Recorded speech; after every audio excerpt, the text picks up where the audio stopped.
Hello दोस्तों, स्वागत है आपका आपके ही अपने यूट्यूब चैनल साहित्य HBS में। दोस्तों, इस चैनल के माध्यम से हिंदी साहित्य की सभी प्रतियोगी परीक्षाओं की तैयारी करवाई जा रही है, चाहे वो राज्य स्तरीय हो, राष्ट्र स्तरीय। फिलहाल हम अभी NTA नेट के पाठ्यक्रम को देखते हुए प्रश्नोत्तर दे रहे हैं। तो आज का टॉपिक है स्त्री विमर्श और लेखन का विकास। तो इसके जो महत्वपूर्ण प्रश्नोत्तर हैं वह हम देख लेते हैं। प्रश्न पहला है, आंदोलन के रूप में इसकी शुरुआत ब्रिटेन और अमेरिका में हुई। यूरोप में 18वीं शताब्दी की औद्योगिक क्रांति के दौरान कई किस्म के संघर्ष हुए। उनमें एक संघर्ष स्त्री पक्ष ने भी किया। उन्होंने धर्मशास्त्र और न्यायशास्त्र के द्वारा खुद को पुरुषों के मुकाबले शारीरिक और बौद्धिक धरातल पर कमजोर मानने से इनकार कर दिया।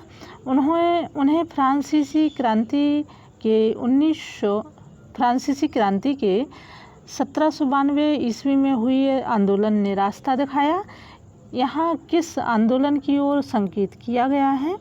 तो दोस्तों, ये प्रश्न जो है बहुत ही महत्वपूर्ण है। ऑप्शन यहाँ दिए हुए हैं, मजदूर मुक्ति आंदोलन, दास मुक्ति आंदोलन, महिला मुक्ति। तो स्वाभाविक है कि इसका जो सही उत्तर होगा सा महिला मुक्ति आंदोलन ने जो है इस आंदोलन को रास्ता दिखाया। अगला हम प्रश्न देख लेते हैं, स्त्री विमर्श को अंग्रेजी में फेमिनिज्म कहा गया है। हिंदी में शुरुआती दौर में इसके लिए कौन सा शब्द प्रचलन में था? तो इसका राइट आंसर है नारीवाद। अगला हम प्रश्न देखते हैं, 1848 ईस्वी में कुछ प्रखर महिलाओं एलिजाबेथ कैंडी, स्टेरन, लुक्रेशिया कॉफिन मोर इत्यादि ने स्त्री मुक्ति से संबोधित वैचारिक घोषणा पत्र में मुख्य रूप से क्या मांगे रखी? तो यहाँ पर इसका सही उत्तर है सा। इसका राइट आंसर है संपूर्ण और बराबरी के कानून का अधिकार।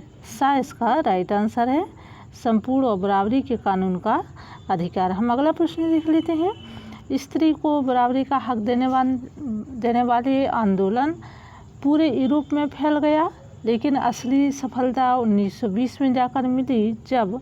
तो यहाँ जो खाली स्थान दिया हुआ है तो इसका सही उत्तर है सा। अमेरिका में स्त्रियों को वोट डालने का अधिकार मिला, तब कहीं जाकर के स्त्रियों के जो हक की लड़ाई है वो उन्हें मिल सकी। 1960 में अमेरिका में ग्लोरिया स्टेनम, शार्ली किशोम, बेट्टी फ्राइडन के नेतृत्व में नारी मुक्ति आंदोलन ने क्या हासिल किया? यहाँ पर 4 ऑप्शन दिए हुए हैं। तो दोस्तों, इसका सही उत्तर है द वेतन, तरक्की और भत्ता में बराबर हिस्सेदारी का अधिकार। द इसका सही उत्तर है। हम अगला प्रश्न देख लेते हैं, भारत में नारी मुक्ति आंदोलन 19वीं सदी में शुरू में नवजागरण कालीन सुधारवादी सामाजिक आंदोलन में उजागर हुआ। इसमें 2 महिलाओं की विशेष भूमिका थी। वे 2 महिला कौन सी थीं? तो दोस्तों, इसका सही उत्तर है पंडित रमाबाई और सावित्री बाई फुले। 6वें प्रश्न का द सही है। बहुत ही महत्वपूर्ण योगदान रहा पंडिता रमाबाई और सावित्री बाई फुले का। जब 19वीं शताब्दी में नवजागरणकालीन सुधारवादी आंदोलन शुरू हुए जो नारी मुक्ति से जुड़ी हुई आंदोलन थी, तो इन दोनों ने अपनी महती भूमिका दी। हम अगला प्रश्न देख लेते हैं, मध्यकाल में पुरुष रचनाकार मंदिर में पुरोहित वर्ग से संबद्ध थे या मठाधीश या आचार्य थे? मीरा ने इन सारे मिथकों को तोड़ दिया और उनका काव्य तथा साहित्य स्त्री विद्रोह का पर्याय बन गया। सबसे पहले उन्होंने विवाह संस्था और धार्मिक व्यवस्था से विद्रोह किया और सीधे सीधे राजसत्ता से टकराते हुए कहा कि कोई मेरा क्या कर देगा। उस दौर में जो कवि इतिहास भक्तमाल लिखा गया उसमें उनके लिए कहा गया लोक लाज कुल श्रृंखला तजी। तो यहाँ पर इसके 4 ऑप्शन दिए हुए हैं और इसका राइट आंसर क्या है? ताज, गंगा स्त्री, मीरा और यमुना स्त्री। तो दोस्तों, इसका यहाँ जो प्रश्न है इसका राइट आंसर है ताज। इसका सही उत्तर है लोक लाज कुल श्रृंखला तजी ताज।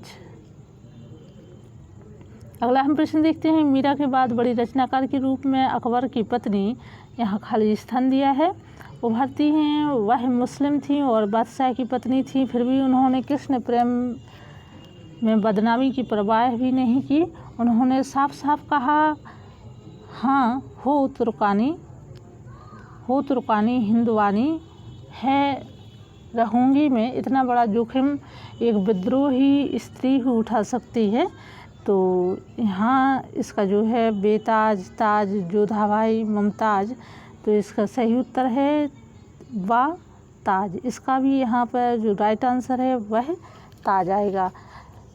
चंद्रसखी, अगला प्रश्न है, चंद्रसखी, गंगास्त्री, यमुनास्त्री, सीमाचरणी, पद्माचारिणी, बिरजूबाई, चंपादे, रणधरी इत्यादि।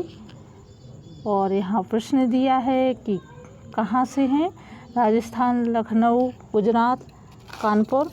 तो इसके 4 ऑप्शन दिए हुए हैं और इसका राइट आंसर है राजस्थान से हैं।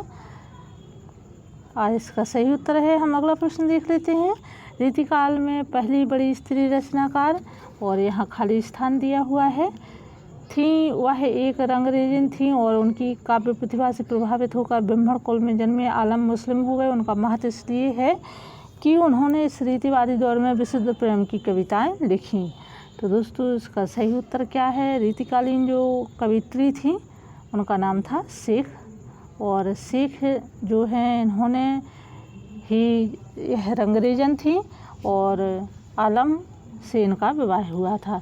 तो दोस्तों आज के लिए इतना ही, और ये 10 महत्वपूर्ण स्त्री लेखन से संबंधित हैं जो आपकी परीक्षा की दृष्टि से बहुत ही महत्वपूर्ण है। उम्मीद है आपको वीडियो अच्छा लगा होगा, और लाइक शेयर सब्सक्राइब जरूर करिए। हम फिर मिलते हैं नई जानकारी नई वीडियो के साथ। और दोस्तों परीक्षा की दृष्टि से आप लोगों को और किस प्रकार के प्रश्न उत्तर चाहिए आप कमेंट बॉक्स में लिख सकते हैं। धन्यवाद।